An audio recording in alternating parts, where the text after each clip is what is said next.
Hello everyone, Giltar here with part 2 of my review of the non-scale AV-98 Ingram 1 model kit from Kotobukiya's D-Style or Deformation Style model kit line. Now in part 1 I went over just the model kit details and the accessories. In part 2 here I'll be taking some inspiration from Robert 184's approach to model kit reviews, and I'm going to be showing you some disassembled parts of the model. I'll go over the assembly of the model parts, and then finally I'll be getting into a demonstration of articulation. So starting off, I just want to explain that I don't have the model kit totally disassembled. The model's right arm and right leg I've left intact because I just didn't feel like it was necessary to have every part removed and then go through every assembly bit of the process. So starting off, let's go with the arms. We have several pieces for the arms. We have shoulder armor, the upper arm, the lower arm or forearm, and then the hand or fist. So starting off, what we can do is attach the lower arm or forearm to the upper arm, and there's a peg here which you just peg into a polycap joint here.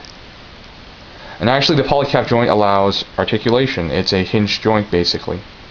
Now the shoulder armor goes onto this ball joint, and the ball joint is basically a plastic peg with a polycap sphere attached to it to create a ball joint, which is a design that is reminiscent of older model kits, especially from Bandai's Gundam model kit series, and also a lot of the Kotobukiya model kits use this approach to making peg polycap ball joint parts basically.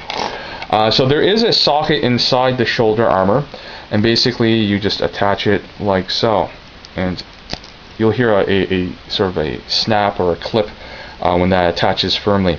And finally there's a ball polycap in the wrist socket, a peg for the hand or fist, and just slide it in, and then there you have an assembled arm.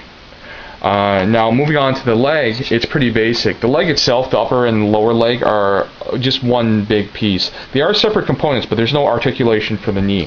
However, there is ankle articulation, which uses a double ball joint attachment basically. There's a ball that goes to the lower leg, and then another ball that attaches to the foot, and then the foot itself has a circular socket.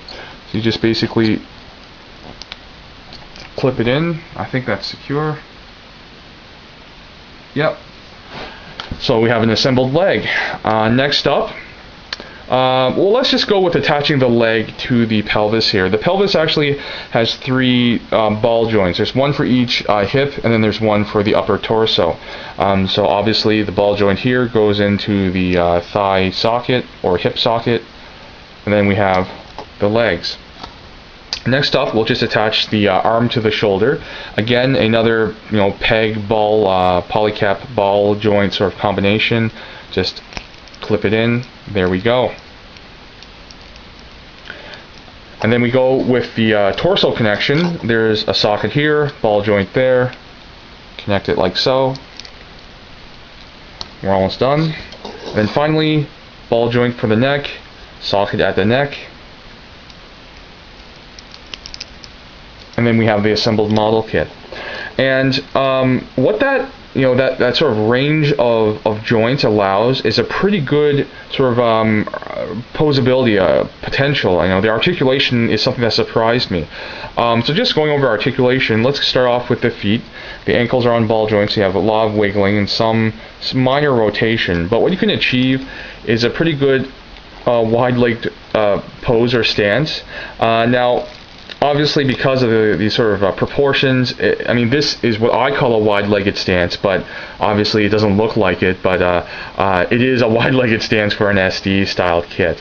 The waist articulation is actually pretty good. You have full rotation at the waist due to the ball joint, and then some ability to wiggle back and forth and side to side. Now, one thing you'll notice is that the ball joints are somewhat, not loose, but they're just not super tight or secure. But the thing is, it's hard to avoid that kind of issue.